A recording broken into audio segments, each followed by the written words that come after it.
வணக்கம். மதிமுகம் செய்திகள். இன்றைய முக்கிய நிகழ்வுகளை பார்ப்பதற்கு முன்பாக தலைப்பு செய்திகளை பார்க்கலாம். தமிழ்நாட்டை வஞ்சித்து வரும் ஒன்றிய பாஜக அரசு. வைகோ தலைமையில் மறுமலர்ச்சி திமுக சார்பில் கண்டன ஆர்ப்பாட்டம். தமிழ்நாட்டை சேர்ந்த காவல் அதிகாரிகள் 23 பேருக்கு குடியரசுத் தலைவர் பதக்கம். ஊர்காவலர் படையை சேர்ந்த 3 பதக்கம் அறிவிப்பு. உபா எனப்படும் சட்டவிரோத நடவடிக்கைகள் தடுப்பு சட்ட வழக்கிலும் ஜாமீன் என்பது எழுதப்படாத விதிமுறை. உச்சநீதிமன்றம் அதிரடி. மின் உற்பத்தி துறையில் அதானி குழுமத்திற்கு மட்டுமே சலுகை. ஜெயராம் ரமேஷ் குற்றச்சாட்டு.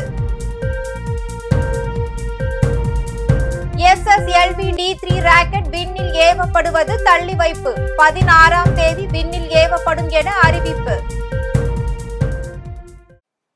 தமிழ்நாட்டை வஞ்சித்து வரும் ஒன்றிய பாஜக அரசை கண்டித்து மறுமலர்ச்சி திமுக சார்பில் மதிமுக பொதுச் செயலாளரும் மாநிலங்களவை உறுப்பினருமான வைகோ தலைமையில் கண்டன ஆர்ப்பாட்டம் நடைபெற்றது.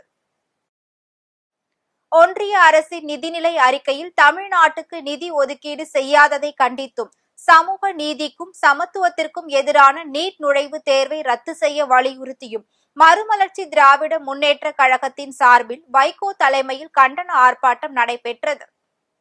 உடை தெரிவோம் தகர்த்தெறிவோம், உடை தெரிவோம் தகர்த்தெறிவோம், நீட் சரியை ஒழித்து கட்டுவோம், நீட் சரியை ஒழித்து கட்டுவோம். ஏமாற்றாதே ஏமாற்றாதே ஏமாற்றாதே ஏமாற்றாதே. மோடி அரசே ஒன்றிய அரசே, மோடி அரசே ஒன்றிய அரசே, தமிழ்நாட்டை ஏமாற்றாதே, தமிழ்நாட்டை ஏமாற்றாதே. நிறுத்தி விடு நிறுத்தி விடு நிறுத்தி விடு நிறுத்தி விடு.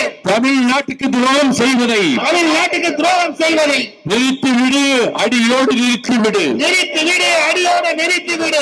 நிதி ஒதுக்கு நிதி ஒதுக்கு நிதி ஒதுக்கு நிதி ஒதுக்கு. தமிழ்நாட்டுக்கு நிதி ஒதுக்கு, தமிழ்நாட்டுக்கு நிதி ஒதுக்கு. சென்னை மெட்ரோ ரயில் திட்டத்திற்கு, சென்னை மெட்ரோ ரயில் திட்டத்திற்கு நிதி ஒதுக்கு நிதி ஒதுக்கு நிதி ஒதுக்கு நிதி ஒதுக்கு. தமிழ்நாட்டை சேர்ந்த 23 காவல் அதிகாரிகளுக்கு குடியரசுத் தலைவர் பதக்கம் அறிவிக்கப்பட்டுள்ளது. நாடு முழுவதும் 78வது சுதந்திர தினம் நாளை கொண்டாடப்பட உள்ளது.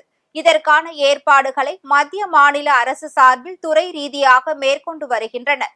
ஒவ்வொரு ஆண்டும் சுதந்திர தினத்தை முன்னிட்டு சிறப்பாக செயல்படும் காவல்துறை அதிகாரிகளுக்கு குடியரசுத் தலைவர் பதக்கம் வழங்கப்பட்டு வருகிறது. இந்நிலையில் நடப்பு ஆண்டிற்கான சுதந்திர தினத்தை முன்னிட்டு தமிழகத்தை சேர்ந்த 23 காவல்துறை அதிகாரிகளுக்கு குடியரசுத் தலைவர் பதக்கம் அறிவிக்கப்பட்டுள்ளது. அதன்படி சிவில் சப்ளைஸ் டிஜிபியாக இருந்து வரும் வன்னிய பெருமாள், தாம்பரம் காவல் ஆணையர் அபின் தினேஷ் மோகத், IG கண்ணன் உட்பட 23 காவல் அதிகாரிகளுக்கு இந்த பதக்கம் அறிவிக்கப்பட்டுள்ளது. உபா எனப்படும் சட்டவிரோத நடவடிக்கைகள் தடுப்பு சட்ட வழக்கிலும் ஜாமீன் என்பது எழுதப்படாத விதிமுறை என்று உச்சநீதிமன்றம் கூறியுள்ளது. உபா சட்டத்தை கருப்பு சட்டம் என்று மனித உரிமை ஆர்வலர்கள் விமர்சிக்கின்றனர். தடை செய்யப்பட்ட பாப்புலர் பிராண்ட் ஆஃப் இந்தியா அமைப்பை சேர்ந்தவர்களுக்கு வீட்டை வாடகைக்கு கொடுத்ததாக பீகார் மாநிலத்தை சேர்ந்த ஒருவர் மீது உபா சட்டத்தின் கீழ் வழக்கு தொடரப்பட்டது. அதில் அவர் கைது செய்யப்பட்ட நிலையில் கீழமை நீதிமன்றங்களில் அவருக்கு ஜாமீன் மறுக்கப்பட்டது. அதையடுத்து அவர் உச்ச நீதிமன்றத்தில் வழக்கு தொடர்ந்திருந்தார். அந்த மனு உச்ச நீதிமன்ற நீதிபதிகள் அமர்வில் விசாரணைக்கு வந்தது. அப்போது ஜாமீன் வழங்க நீதிமன்றங்கள் மறுப்பது அரசியல் அமைப்பு சட்டத்தின் 21வது பிரிவை மீறுவதாக அமைந்துவிடும் என்று குறிப்பிட்ட நீதிபதிகள் மனுதாரருக்கு ஜாமீன் வழங்கி உத்தரவு பிறப்பித்தனர். குற்றச்சாட்டுகள் தீவிரமானதாக இருந்தாலும் சட்டத்தின்படி ஜாமீன் வழக்கை பரிசீலிப்பது நீதிமன்றங்களின் கடமை என்று குறிப்பிட்ட நீதிபதிகள் ஜாமீன் என்பது விதிமுறை, சிறை என்பது விதிவிலக்கு என்பது உபா உள்ளிட்ட சிறப்பு சட்டங்களுக்கும் பொருந்தும் என்றும் சுட்டிக்காட்டினார்.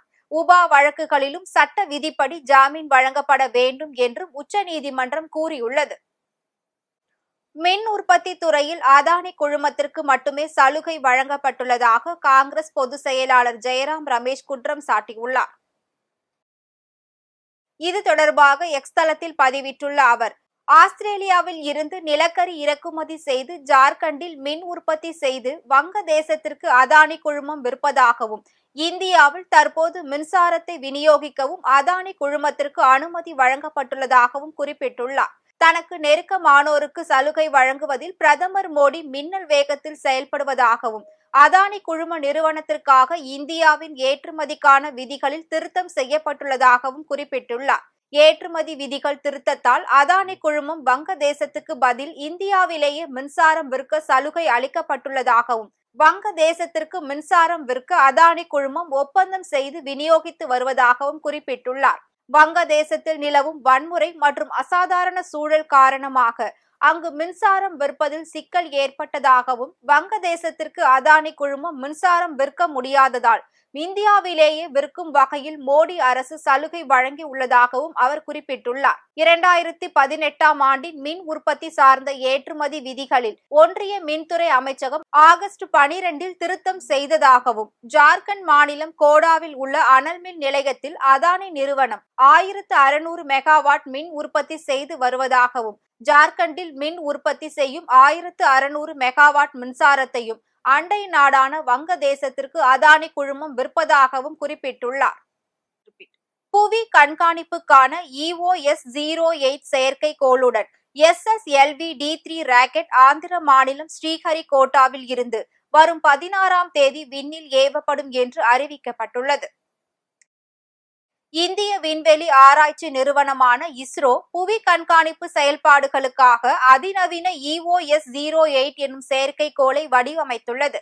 சுமார் 175 கிலோ எடை கொண்ட இந்த செயற்கைக்கோளின் GNSSR கருவி கடல் மேற்பரப்பு காற்றின் செயல்பாடு, காற்றின் ஈரப்பத மதிப்பீடு, நீர்நிலைகளை கண்டறிதல் போன்ற பணிகளுக்கு பயன்படும் என தெரிவிக்கப்பட்டுள்ளது. இது மனிதர்களை விண்ணுக்கு அனுப்பும் ககன்யான் திட்ட விண்கலத்திலும் இடம்பெற உள்ளது. சிறிய செயற்கைக்கோள் ஏவுகணை வரிசையில் கடைசி ஏவுகணை இது என இஸ்ரோ தெரிவித்துள்ளது. இந்நிலையில் வரும் 16ஆம் தேதி காலை 9:17 மணிக்கு SSLV-D3 ராக்கெட் விண்ணில் ஏவப்படுகிறது. சுதந்திர தினத்தை ஒட்டி பாஜக இருசக்கர வாகன பேரணி நடத்த சென்னை உயர்நீதிமன்றம் அனுமதி அளித்துள்ளது. தேசிய கொடியை ஏந்தி செல்வதை தடுக்கக்கூடாது என காவல்துறை இயக்குநர் அறிவிக்க வேண்டும் என்று நீதிபதி கூறியுள்ளார். தேசிய கொடியை எடுத்து செல்வோர் அதன் கண்ணியம் குறையாமல் பார்த்து கொள்ள வேண்டும் எனவும், வாகனங்களின் எண்ணிக்கை மற்றும் சாலையை தெரிவித்து அனுமதி பெறலாம் என சென்னை உயர்நீதிமன்றம் கூறியுள்ளது. பொறியியல் கல்லூரி வகுப்புகள் தொடங்கும் தேதி குறித்து அண்ணா பல்கலைக்கழகம் அறிவித்துள்ளது. பொறியியல் கல்லூரி வகுப்புகள் செப்டம்பர் 2ஆம் தேதி தொடங்கும் என அண்ணா பல்கலைக்கழகம் அறிவித்துள்ளது.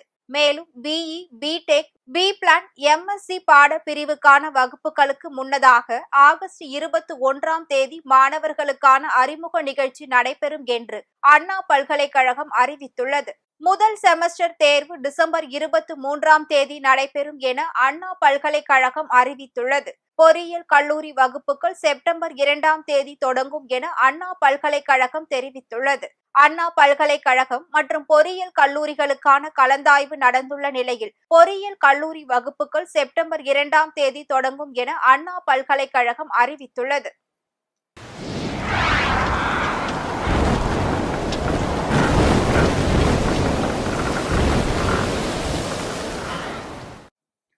தமிழகத்தில் புதன்கிழமை 13 மாவட்டங்களில் கனமழை பெய்யும் என்று சென்னை வானிலை ஆய்வு மையம் தெரிவித்துள்ளது. வங்கக்கடலை ஒட்டிய தமிழக பகுதியில் வளிமண்டல கீழடுக்கு சுழற்சி நிலவுகிறது. அதன் காரணமாக இன்று தமிழகத்தில் ஒரு சில இடங்களிலும், புதுச்சேரி மற்றும் காரைக்கால் பகுதிகளிலும் இடி மின்னலுடன் கூடிய லேசானது முதல் மிதமான மழை பெய்யக்கூடும் என தெரிவிக்கப்பட்டுள்ளது. மேலும் கன்னியாகுமரி, தென்காசி, தேனி, திண்டுக்கல், திருப்பூர், நீலகிரி, ஈரோடு, தர்மபுரி, கிருஷ்ணகிரி, சேலம், நாமக்கல் ஆகிய மாவட்டங்கள், திருநெல்வேலி மற்றும் கோவை மாவட்டங்களின் மலைப்பகுதிகளிலும் ஓரிரு இடங்களில் கனமழை பெய்ய வாய்ப்பு உள்ளதாகவும் தெரிவிக்கப்பட்டுள்ளது. ஆகஸ்ட் 15 முதல் ஆகஸ்ட் 20 வரை மாநிலத்தில் பரவலாக ஆங்காங்கே மழைக்கு வாய்ப்பு உள்ளதாகவும், சென்னை மற்றும் புறநகர் பகுதிகளில் வானம் ஓரளவு மேகமூட்டத்துடன் காணப்படும் என்றும் தெரிவிக்கப்பட்டுள்ளது. தமிழக ஆளுநர் RN ரவி வழங்கும் தேநீர் விருந்தில் அதிமுக பங்கேற்கும் என்று அறிவிக்கப்பட்டுள்ளது.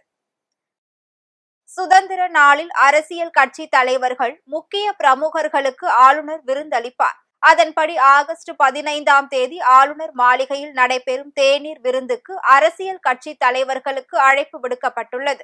இந்த தேநீர் விருந்தில் அதிமுக சார்பில் முன்னாள் அமைச்சர்கள் ஜெயக்குமார் மற்றும் பெஞ்சமின் கலந்து கொள்வார்கள் என்று தெரிவிக்கப்பட்டுள்ளது. தமிழ்நாட்டின் நலனுக்கும் மக்களால் தேர்ந்தெடுக்கப்பட்ட அரசுக்கும் எதிராகவே ஆளுநரின் செயல்பாடுகள் இருப்பதாக தெரிவித்து தேநீர் விருந்தை காங்கிரஸ் புறக்கணிப்பதாக அறிவிக்கப்பட்டது.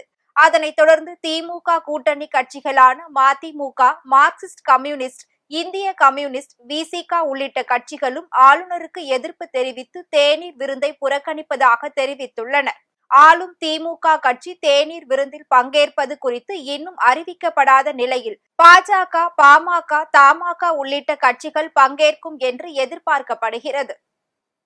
சவுக்கு சங்கர் மீது இரண்டாவது முறையாக குண்டர் தடுப்பு சட்டம் போட்டது ஜனநாயக படுகொலை என பாமக செய்தி தொடர்பாளர் பாலு கண்டனம் தெரிவித்துள்ளார். வேலூர் மாவட்டம் பொய்கையில் பாட்டாளி மக்கள் கட்சியின் அணைக்கட்டு சட்டமன்ற தொகுதியில் விண்ணப்ப மனு பெறும் கூட்டம் மாவட்ட செயலாளர் இளவழகன் தலைமையில் நடைபெற்றது. அதில் பாமக செய்தி தொடர்பாளர் வழக்கறிஞர் பாலு உள்ளிட்ட முக்கிய தலைவர்கள் பங்கேற்றனர். முன்னதாக வழக்கறிஞர் பாலு செய்தியாளர்களிடம் கூறுகையில் 234 தொகுதிகளிலும் தொகுதி செயலாளர், தலைவர், மகளிர் பொறுப்புகளை நியமிக்க பாமக நிறுவனர் ராமதாஸ் அறிவுறுத்தி குழுக்கள் அமைத்ததை அடுத்து அப்பணிகளை செய்து வருகிறார் என்று கூறினார். அதைத் தொடர்ந்து பேசிய அவர், குண்டர் சட்டம் என்பது எங்களின் மறைந்த காடு வெட்டி குரு மீது பல குண்டர் சட்டம் போடப்பட்டது. நீண்ட போராட்டத்திற்கு பிறகு அவர் வெளியில் வந்தார். அதே போல்தான் தற்போது சவுக்கு சங்கர் மீது குண்டர் சட்டங்கள் அடுத்தடுத்து போடப்படுகிறது என்றும் இது ஜனநாயக படுகொலை என்றும் அவர் கூறியுள்ளார். நமது சவுக்கு சங்கர் மீது இரண்டாவது தடுப்பு காவல் ஆணை பிறப்பிக்கப்பட்டிருப்பதாக ஒரு செய்தி. இதை பார்த்தவுடன் எனக்கு பாட்டாளி மக்கள் கட்சி வன்னியர் சங்கத்தினுடைய தலைவராக இருந்த மாவீரன் குரு அவர்கள் மீது எப்படி ஒரு நடவடிக்கை மேற்கொள்ளப்பட்டதோ அதே போன்ற நடவடிக்கையை இப்பொழுது மேற்கொண்டிருக்கிறார். மாவீரன் குரு அவர்கள் மீது ஒரு தடுப்பு காவல் சட்டம் போடப்படுகிறது. அதை தேசிய பாதுகாப்பு சட்டத்தில் அவர்களை கைது செய்தார்கள்.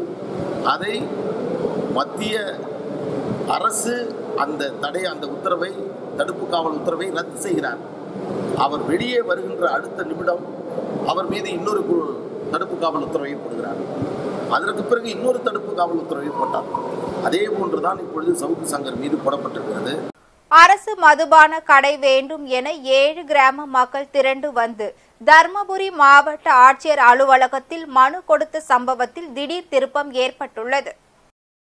தர்மபுரி மாவட்டம் அஞ்சே அள்ளி ஊராட்சிக்கு உட்பட்ட 7 கிராமத்து மக்களுக்கு அருகாமையில் அரசு மதுபான கடை ஏதும் இல்லாததால் சுமார் 20 கிலோமீட்டர் தூரம் செல்ல வேண்டியுள்ளது என கூறி அக்கிராமத்தை சுற்றியுள்ள பெண்கள் ஒன்றிணைந்து தங்களது ஊரில் மதுபான கடையை திறக்க கோரி ஆட்சியரிடம் 200க்கும் மேற்பட்ட கிராம மக்கள் மனு அளிக்க வந்ததால் பொதுமக்கள் மத்தியில் வியப்பில் ஆழ்த்தியது. இதில் திடீர் திருப்பமாக அப்பகுதியை சேர்ந்த பிரகாஷ் என்பவர் அனைத்து பெண்களுக்கும் பணம் மற்றும் உணவு கொடுத்து அழைத்து வந்தது தெரிய வந்தது. மேலும் ஆண்களுக்கு பணம் மற்றும் மதுபானம் கொடுத்தது தற்போது அம்பலமாகியுள்ளது. மேலும் மாவட்ட ஆட்சியர் அலுவலகத்தில் புகார் கொடுக்க வந்த பெண்களே தங்களுக்கு பணம் கொடுத்துதான் அழைத்து வந்து மனு கொடுக்க சொன்னார் என கூறியதால் பெரும் பரபரப்பு ஏற்பட்டுள்ளது. இந்த சம்பவம் பற்றி அப்பகுதி பொதுமக்களிடம் கேட்டதற்கு தங்கள் பகுதியில் அரசு மதுபான கடை திறக்க கூடாது எனவும் மீறி திறந்தால் போராட்டங்கள் செய்வோம் எனவும் தெரிவித்தனர். மேலும் ஆண்கள் பெண்களுக்கு பணம் கொடுத்து அழைத்து வந்த பிரகாஷ் மீது துறை ரீதியான நடவடிக்கை எடுக்க வேண்டும் எனவும் அப்பகுதி மக்கள் வேண்டுகோள் விடுத்துள்ளனர். ஆதனூரை சேர்ந்தவங்க ஒருத்தர் அஞ்சேலி பஞ்சாயத்துல இருந்து அரங்காபுரம்ன்ற ஒரு வில்லேஜ்ல இருந்து ஆள் கூட்டிட்டு போயிருக்காங்க. அஞ்சேலி பஞ்சாயத்துல இருந்து நிறைய லேடிஸ 300 ரூபாய் கூலி வீதம் கொடுக்கறதா சொல்லி கூட்டிட்டு வந்து பெட்டிஷன் கொடுத்திருக்காங்க. இந்த மாதிரி ஒயின் ஷாப் வேணும் அப்படின்ற மாதிரி கேட்டிருக்காங்க. சோ எங்களுக்கு இதுல யாருக்குமே ஈடுபாடு இல்லை. எங்களுக்கு இதெல்லாம் தெரியல. எங்களுக்கு இன்னைக்கு காலையில தான் தெரிய வந்தது. அதுக்காக உங்களுக்கு நான் இதை ஒரு வீடியோ மூலியமா உங்களுக்கு தெரிவிக்கணும்னு சொல்லிட்டு நாங்க இது பண்றோம். மேற்கொண்டு நாங்க மறுபடியும் ஒரு பெட்டிஷனும் கொடுக்கறதுக்கு நாங்க தயாரா இருக்கோம். எங்க ஊருக்கு இது வேண்டாம். அஞ்சேலி பஞ்சாயத்துக்கு ஒயின் ஷாப்ங்கிறது வேண்டாம். எங்களுக்கு அது சாட்டிஸ்பேக்ஷன் கிடையாது எங்களுக்கு. அதனால எங்க குடும்பம் நிறைய பாதிக்குது. அதனால பெண்கள் எல்லாருமே ஆக்ரோஷமா இருக்காங்க. பெண்கள் எல்லாருமே மாவட்ட ஆட்சியர் இதை அலுவலகத்தை அணுகிறதுக்கு நாங்க ரெடியா இருக்கோம். கேவிக்குப்பம் அருகே கோவில் பிரச்சனையில் காவல்துறை ஒரு தலைபட்சமாக செயல்படுவதாக கூறி கிராம மக்கள் மாவட்ட ஆட்சியர் அலுவலகத்தை முற்றுகையிட்டனர். வேலூர் மாவட்டம் செம்மங்குப்பம் கிராமத்தில் ஏற்பட்டுள்ள கோவில் பிரச்சனையை தொடர்ந்து அந்த கிராமத்தை சேர்ந்த ஆண்கள், பெண்கள் என 100க்கும் மேற்பட்ட பொதுமக்கள் ரேஷன் கார்டு, ஆதார அட்டை, வாக்காளர் அடையாள அட்டை ஆகியவற்றை கலெக்டர் அலுவலகத்தில் ஒப்படைக்க வந்தனர். அதனைத் தொடர்ந்து இன்ஸ்பெக்டர் சீனிவாசன் தலைமையில் மக்களிடம் பேச்சுவார்த்தை நடத்தி அதிகாரிகளிடம் மனு அளித்து பிரச்சனையை தீர்த்து கொள்ளுமாறு கூறினார். அதனைத் தொடர்ந்து கலெக்டரிடம் அளித்த அந்த மனுவில் பெரும் அளவில் கூலி தொழிலாளிகள் உள்ள எங்கள் கிராம மக்களை சம்பந்தமே இல்லாத கோவில் நில விஷயத்தில் புகுத்தி மன உளைச்சலை ஏற்படுத்துகின்றனர் என்றும், எனவே விசாரணை குழுவில் ஆஜராவதில் இருந்து விலக்கு அளிக்க வேண்டும் என்றும் இவ்வாறு அந்த மனுவில் கூறப்பட்டிருந்தது. மனுவை பெற்ற கலெக்டரின் நேர்முக உதவியாளர் முத்தையன் இது குறித்து விசாரணை நடத்தப்படும் என்று உறுதி அளித்தார். திருவிழா மட்டும்தான் எங்களுக்கு குரு வசூல் பண்ணுவாங்க. திருவிழாக்காக நம்ம ஊருக்கு தான், ஊரை விட்டு போகக்கூடாது, நாங்கள் ஊரில் தான் இருப்போம்.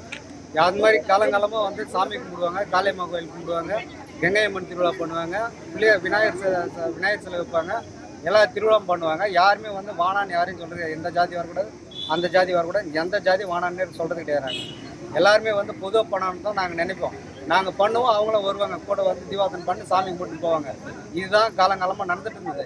இப்போ புதுசாக வந்து சுத்தூர் கோயிலை சுத்தூர் முழுக்கவி போட்டாக்கா, பாதுகாப்பு போட்டாக்கா, நாங்கள் உள்ளே வந்து மாடு, ஆடு எதுவும் உள்ளே போகக்கூடாதுன்னு சொல்லிட்டு நாங்கள் கோயில் சுற்றி வந்து பென்சிங் போர்டு மாதிரி போட்டாக்கா அது போடக்கூடாது, தீண்டாமைன்னு சொல்லிட்டு எங்களை வந்து ஒதுக்குறாங்கன்னு சொல்லிட்டு அவங்களே சொல்கிறாங்க. நாங்கள் யாரும் சொல்கிறது கிடையாது.